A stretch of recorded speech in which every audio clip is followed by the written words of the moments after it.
아니 그 저 판사님은 좀 하루 일과가 좀 어떻게 되시는지요? 그러니까 일단 아침에 출근을 해가지고요. 네. 이제 재판이 있는 날은 이제 아침에 재판 준비를 좀 하고 10시에 재판에 들어갑니다.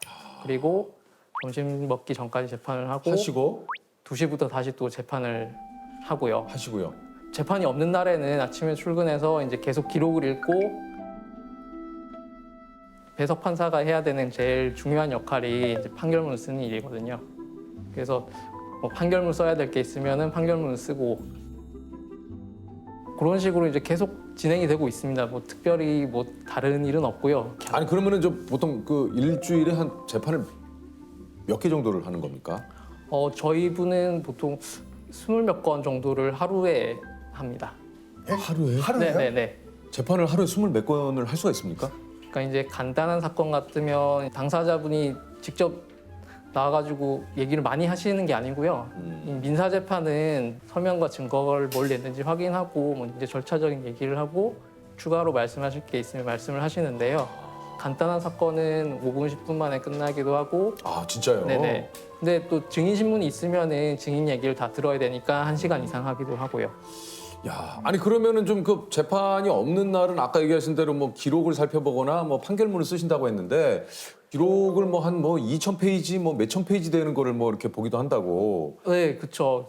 민사 사건도 굉장히 큰 사건들은 몇천 페이지씩 되거든요. 그러니까 제가 지금 보고 있는 사건 중에 사건 기록이 제일 두꺼운 건 6,000페이지가 넘어요. 6,000페이지요? 네. 이제 점자로 만들어진 걸로 보시는 건가요? 제가 점자를 잘 쓰진 못하고요. 네. 사건 기록을 뭐 한글이나 워드 같은 컴퓨터 파일로 만들어주면 그걸 읽어주는 프로그램이 있거든요. 아 그렇군요. 네.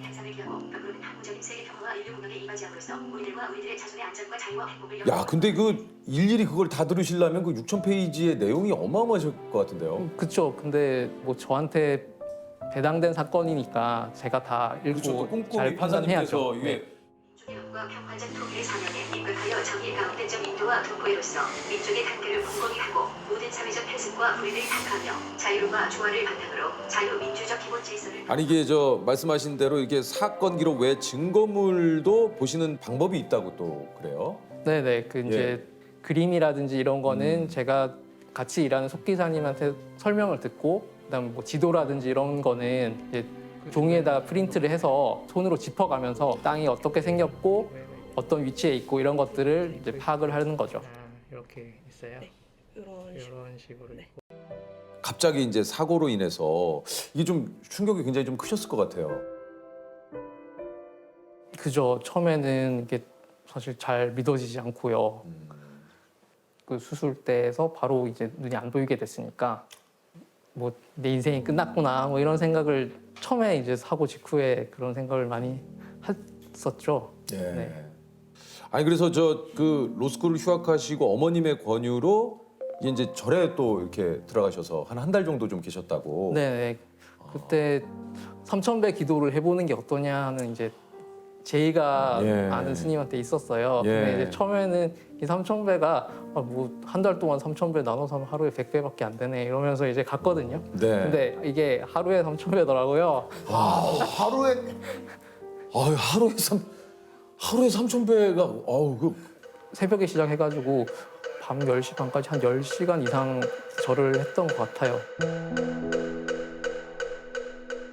그러니까 한 달 동안 9만 배를 하고 온 거죠. 네. 9만 배요? 하루에 3,000배씩 한 달 동안 9만 배요? 네네. 어우 무릎도 그렇고 막 네. 어우 진짜 온몸이 너무 진짜 아팠을 것 같은데. 그럼요. 그때 한 달 동안 한 7kg 빠진 것 같아요. 근데 그때 이제 포기한다고 하기가 좀 그랬어요. 그래서 이제 어떻게 하다 보니까 한 달을 했고요. 오히려 이게 몸이 힘들면은 마음이 힘든 게 많이 치유가 되더라고요. 그때 첫날 절을 하고 제가 그때 사고 이후에 처음 울었어요.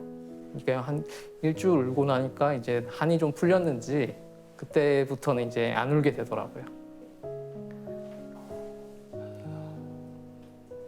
근데 이게 하루 3,000배를 하고 다음 날 그게 야 이게 몸이 내 마음대로 안 되셨을 것 같은데 그게 어떻게 3,000배를 또 어떻게 하셨네요. 그러니까 되게 기적을 바라는 그런 절박한 마음이 있었던 거죠.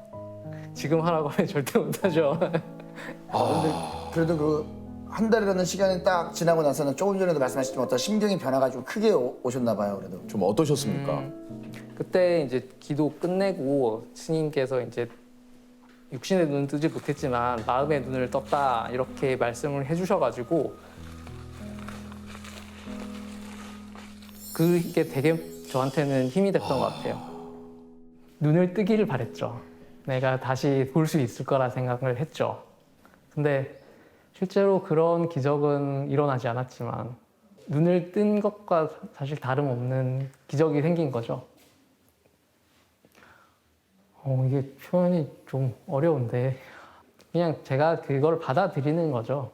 말 그대로 시각은 없어졌지만 뭐 다른 걸 통해서 세상을 느끼고 세상과 교감하고 할 수 있다 이런 거죠. 아니 그래서 이제 다시 이제 학교로 돌아가신 겁니까? 그죠. 처음에는 제가 뭐 재활이 전혀 안 된 상태여서 네. 뭐 처음 하나부터 열까지 다 다른 사람 도움을 필요로 했죠. 학교 다닐 때도 제가 스스로 어디를 다니질 못하니까 뭐 도우미 친구들이 같이 강의실 가고 밥 먹으러 가고 이런 네. 도움을 많이 받았죠. 그러니까 처음에는 이제 할 수 있던 게 전혀 없어서 그냥 침대에 있다가 뭐 엄마가 밥도 먹여주고 씻겨주고 뭐 그랬죠. 사실 시각장애인이 이제 자립을 하는데 되게 중요한 게 보행이에요. 금요일마다 수업 없는 날 가가지고 훈련을 받았거든요.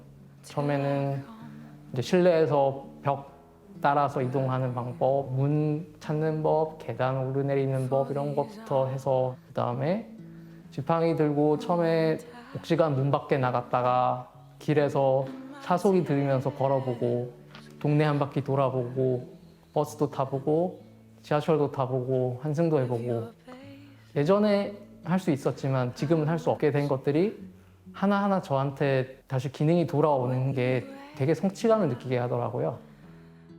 제일 두려웠던 건 사실은 내가 학교에 돌아가면 잘 할 수 있을까?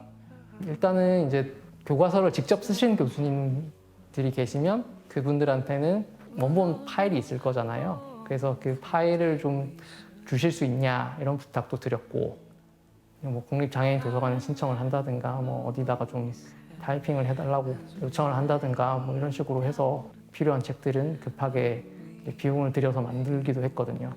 그러니까 뭐 책 한 권에 몇십만 원, 몇백만 원짜리 책인 거예요. 이제 그 비용을 이제 정인복지재단에서 지원을 해주셨고, 그러니까 그거를 가지고 공부를 대충 할 수가 없죠. 그런 교재들이 없다고 해도 몇몇이 이제 저한테 도우미를 자청을 해서 원래 이제 뭐 손으로 쓰던 친구들도 이제 노트북으로 필기를 해가지고 저한테 필기한 파일들을 전해줬죠. 그 전까지는 4점대 학점을 받아본 적이 없는데 복학해서 첫 학기에 4.1을 받았어요. 그래서 그 학기 최우 등상을 받았거든요.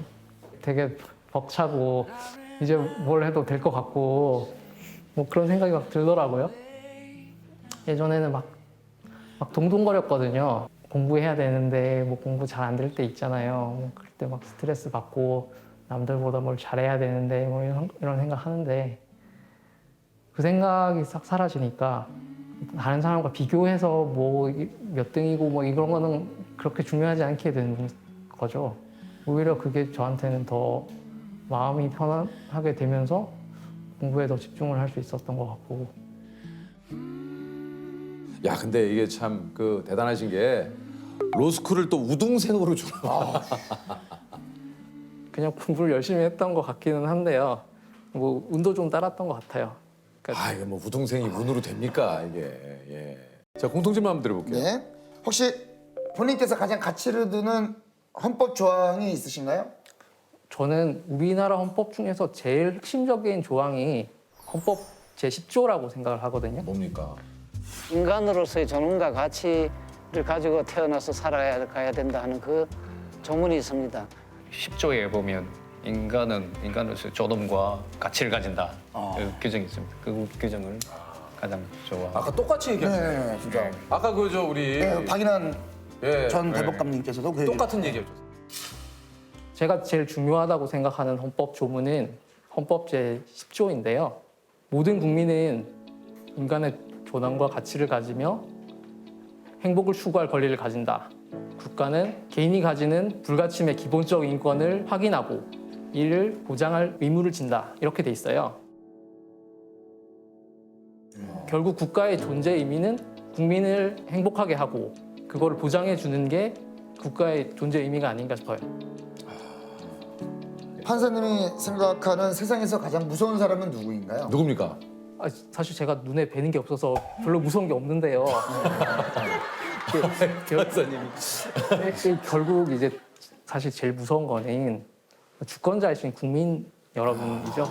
네, 모든 권력은 국민으로부터 나오는 거니까 사실 우리가 사법권도 국민으로부터 위임받은 권력으로 하는 거거든요. 제가 재판을 해드리는 분들이 제 재판에 대해서 굉장히 불만을 가지신다거나 이러면 이제 제가 옷을 벗어야겠죠. 그래서 국민 여러분들을 무서워할 수밖에 없는 것 같습니다. 이건 정말 너무 좋은 얘기를